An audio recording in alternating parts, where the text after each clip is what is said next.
காலை நேர பிரதான செய்தியில் முதலில் எமது அவதானம் உள்நாட்டுச் செய்திகளுக்கு. ஜனாதிபதி தேர்தலுக்கான தபால் மூல வாக்களிப்பு இன்றும் நாளையும் இடம்பெறவுள்ளது. இம்முறை தபால் மூலம் வாக்களிப்பதற்கு 5,41,831 வாக்காளர்கள் தகுதி பெற்றுள்ளனர். அதிக அளவிலான 66,934 தபால் மூல வாக்காளர்கள் குருநாகல் மாவட்டத்தில் பதிவாகியுள்ளனர். இதேவேளை போலீஸ் உத்தியோகத்தர்களும் தெரிவத்தாட்சி அதிகாரிகளும் வாக்களிப்பதற்காக வேறு விசேட தினம் ஒதுக்கப்பட்டுள்ளதாக மேலதிக தேர்தல் ஆணையாளர் எம் முகமது குறிப்பிட்டார். ஜனாதிபதி தேர்தலில் தபால் மூலம் வாக்களிப்பதற்காக தகைமை பெற்றுள்ள 5,41,432 வாக்காளர்கள் இன்று முதல் வாக்களிக்க இருக்கிறார்கள். ஹம்பாந்தோட்டை மாவட்டத்தின் போலீஸ் நிலையங்கள் தவிர்ந்த ஏனைய போலீஸ் நிலையங்கள் மாத்திரம் எதிர்வரும் 26ஆம் தேதி தமது வாக்கினை அளிக்கவிருக்கிறார்கள்.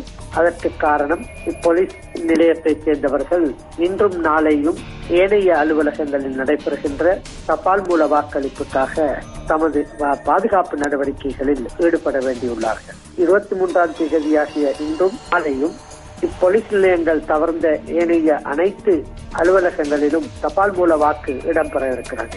தபால் மூலம் வாக்களிக்க வருகின்றவர்கள் தமது ஆளடையாளத்தை உறுதிப்படுத்தும் ஆவணம் ஒன்றோடு வர வேண்டும் என்று. இதேவேளை வாக்களிப்பு நடைபெறும் பகுதிகளில் பிரசாரங்களில் ஈடுபடுவது முற்றாக தடை செய்யப்பட்டுள்ளதாக மேலதிக தேர்தல் ஆணையாளர் எம் முகமது மேலும் குறிப்பிட்டுள்ளார். தபால் மூல வாக்களிப்பு நடைபெறுகின்ற இடமும் சாதாரண வாக்களிப்பு நிலையம் ஒன்றின் தோற்றப்பாட்டினை கொண்டிருப்பதனால் அங்கு பிரச்சார நடவடிக்கைகளில் ஈடுபடலோ அல்லது தேர்தல் சட்டமீறல்களில் ஈடுபடலோ தடை செய்யப்பட்டுள்ளன. வாக்களிக்கின்றவர்கள் ரகசியமாக தங்களது வாக்கினை அளித்து செல்ல வேண்டும். எந்த விதத்திலும் தாம் யாருக்கு வாக்களித்தது என்பதை எவருக்கும் காட்டுவதற்காக நிர்பந்திக்கப்பட மாட்டார்கள். அதற்குரிய அவகாசம் வழங்கவும் பட மாட்டாது. அவ்வாறு நடந்து கொள்கின்றவர்கள் சட்டத்தின் முன் குற்றவாளிகளாக கருதப்பட்டு அவர்களுக்கு எதிராக சட்ட நடவடிக்கை எடுக்கப்படும். அத்தோடு வாக்களிப்பு நிலையங்களுக்கு தேர்தல்கள் திணைக்களத்தினால் நியமனம் செய்யப்பட்டுள்ள அதிகாரிகள் விஜயம் செய்ய இருக்கிறார்கள்.